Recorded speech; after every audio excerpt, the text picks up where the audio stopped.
রাসূলের কাছে যখন জিজ্ঞেস করল, ইয়া রাসূলুল্লাহ আমি কার সেবা করব? আল্লাহ রাসূল বললেন, হে সাহাবী তুমি তোমার মায়ের খেদমত করো, মায়ের সেবা করো। কিছুদিন পর আবার রাসূলের কাছে আবার সাহাবী এসে বললেন, ইয়া রাসূলুল্লাহ আমি তার কার সেবা করব, কার খেদমত করব? আল্লাহর নবী মুহাম্মদুর রাসূলুল্লাহ সাল্লাল্লাহু আলাইহি ওয়াসাল্লাম বললেন, তুমি তোমার মায়ের খেদমত করো, মায়ের সম্মান করো, মায়ের মর্যাদা করো। কিছুদিন পর আবার বলল, ইয়া রাসূলুল্লাহ আমি কার খেদমত করব? রাসূল আবার বললেন, তুমি তোমার মায়ের খেদমত করো। চতুর্থবার বললেন, ইয়া আবুকা তুমি তোমার বাবার খেদমত করো, বাবার সেবা করো। সাহাবী জিজ্ঞেস করেন, ইয়া রাসূলুল্লাহ আপনি তিনবার কেন মায়ের কথা বলেছেন? আল্লাহর নবী বললেন, ও আমার সাহাবী একটু খেয়াল করে শোনো, যেই মা তোমাকে 10 মাস 10 দিন বুকে ধারণ করেছে, পেটে ধারণ করেছে, এই জন্য বলা হয়েছে তুমি তোমার মায়ের খেদমত করো। ইয়া রাসূলুল্লাহ দ্বিতীয়বার কেন বলেছেন? আল্লাহর নবী বললেন, তোমার মা তোমাকে অনেক কষ্ট করে ডেলিভারির কষ্ট সহ্য করেছেন, এই জন্য আল্লাহ রাসূল বলছেন তুমি তোমার মায়ের খেদমত করো।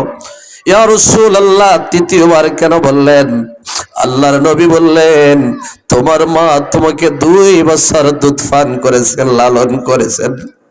আমার মা বোনেরাম, আজকে আমাদের মা বোনদের সমাজে কোনো মূল্যায়ন নাই, রাষ্ট্র মূল্যায়ন নাই।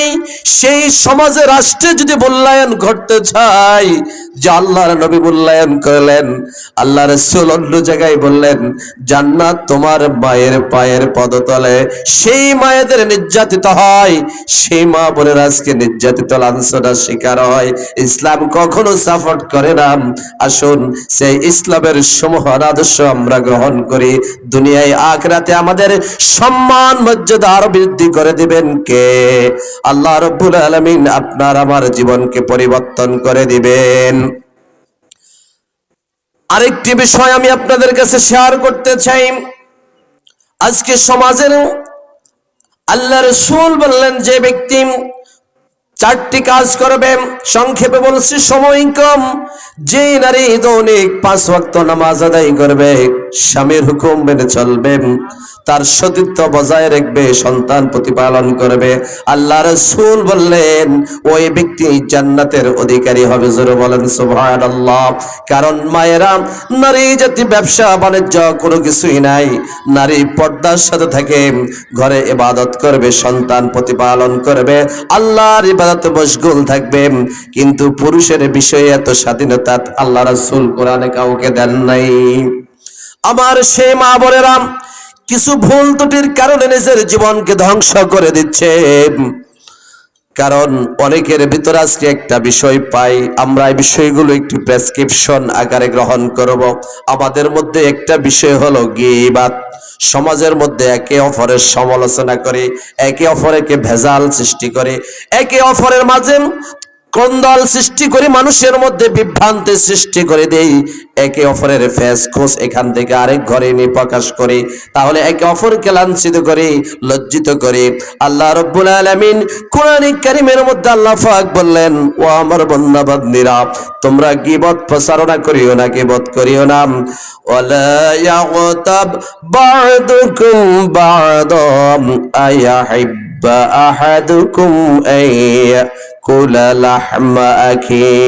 ও আমার বান্দা বান্দিরা, তোমরা ভেজাল সৃষ্টি করো না, একে অপরের দোষ চর্চা করিও না। ওয়ালা ইয়াগতাব বা'দুকুম বা'দাম, তোমরা এক ভাইয়ের মধ্যে, এক বোনের মধ্যে বিভ্রান্তি সৃষ্টি করো না, একে অপরের বিরুদ্ধে ভেজাল করিও না, পিছনে সমালোচনা করিও না। আয়াহিব্বা আহাদুকুম আইয়াকুলা লাহমাকি, তুমি যদি গীবত করো, তুমি কি তোমার মৃত ভাইয়ের গোশত খাওয়া পছন্দ করো? না, এটা পৃথিবীর কোনো প্রাণী পছন্দ করে না। তাহলে আমার মা বোনেরা, যে রব্বুল আলামিন রাসূল বলছেন মায়েদের সম্মান অনেক বেশি, গীবতের কারণে আজকে আমাদের অনেক মা বোনদের ইবাদত নষ্ট হয়ে যায়।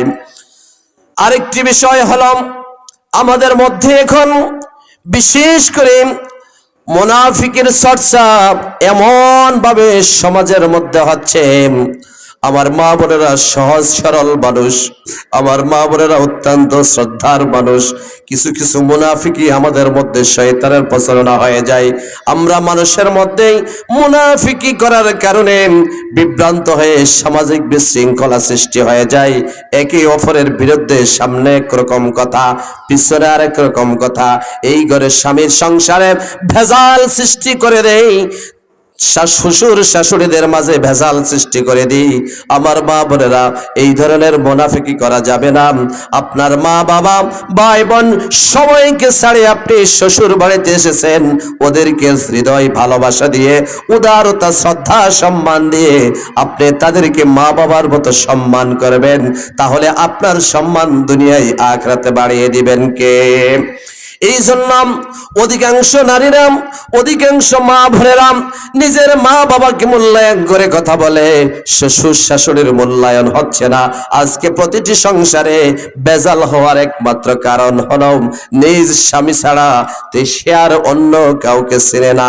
কিন্তু আমার মা পায়ে হাত ধরে বলছি, পায়ে হাত ধরে বলছি, এইরকম করা যাবে না। আপনার মা বাবা যেরকম সম্মানিত, স্বামীর মা বাবা তার কাছে সেরকম সম্মানিত। আপনি হিংসার মাধ্যমে, মুনাফিকের মাধ্যমে পারিবারিক বিশৃঙ্খলা করবেন না। আল্লাহর নবী আল্লাহ পাক কোরআনে কারিমে বলেন, ইন্নাল মুনাফিকিনা ফিদ দারকিল আসফালি মিনান নার। ও আমার বান্দা বান্দিরা, তোমরা মুনাফিকি করিও না। সামনে একরকম কথা, পিছনে আরেক রকম কথা। সামনে তোমাকে ভালো, পিছনে খারাপ, এই ধরনের মন্তব্য করিও না।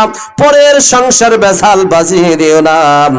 আল্লাহ পাক বললেন, যারা মুনাফিকি করে তারা জাহান্নামের কঠিন শাস্তির মধ্যেই থাকবে পরকালে। জোরে বলেন নাউজুবিল্লাহ। এই ধরনের মুনাফিকি কাজ করা যাবে না।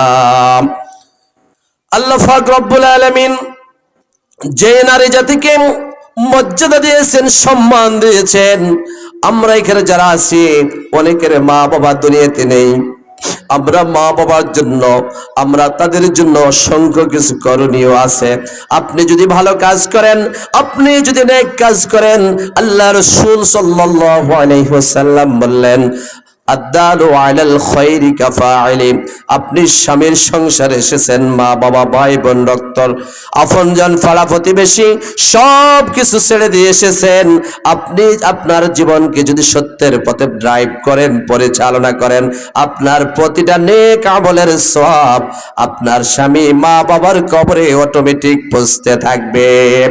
ঠিক পক্ষান্তরে আপনি যদি স্বামীর নাফরমানি করেন, আল্লাহর নাফরমানি করেন, আপনার সংসারে ভেজাল করেন, দয়েসের মতো জীবন পরিচালনা করেন, আল্লাহর হুকুমের ধার ধারে না, আপনার আমলনামায় যতটুকু গুনাহ লেখা হবে, পাপ লেখা হবে, এর বিনিময়ে আল্লাহর কাছে আপনার মা বাবার কবরে শাস্তি পৌঁছতে থাকবে। জোরে বলে নাউজুবিল্লাহ। আমার মা বোনেরা, এই ধরনের কাজ করা যাবে না। পর্দার সাথে থাকতে হবে, নিজকে গন্ডের মধ্যে থাকতে হবে। আল্লাহ পাক বললেন, ওয়াল্লাযীনা হুম লিফুরুজিহিম হাফিজুন, ওয়াল্লাযীনা হুম লিফুরুজিহিম হাফিজুন। যে সমস্ত মা বোনেরা, যেই সমস্ত পুরুষেরা নিজের লজ্জা হেফাজত করে, পর্দার সাথে নিজের সতীত্ব বজায় রাখে, ওই সমস্ত মানুষগুলো হলো সফল কাম। সফলতা চাই, দুনিয়ার গাড়ি বাড়ি অট্টালিকা সম্পদ নারী, দুনিয়ার গয়না গাটি, দুনিয়ার বাহাদুরি মাস্তানে, দুনিয়ার রাজত্ব, এগুলো আমাদের জন্য আসল সফলতা নয়। আল্লাহর কাছে দুনিয়ার সফলতা হলো পরকালে যদি আল্লাহর একটু জান্নাত অংশগ্রহণ করতে পারি, পরকালে যদি একটু স্থান পেই, এটাই হলো আমাদের আসল সফলতা। আমার মা বোনেরা,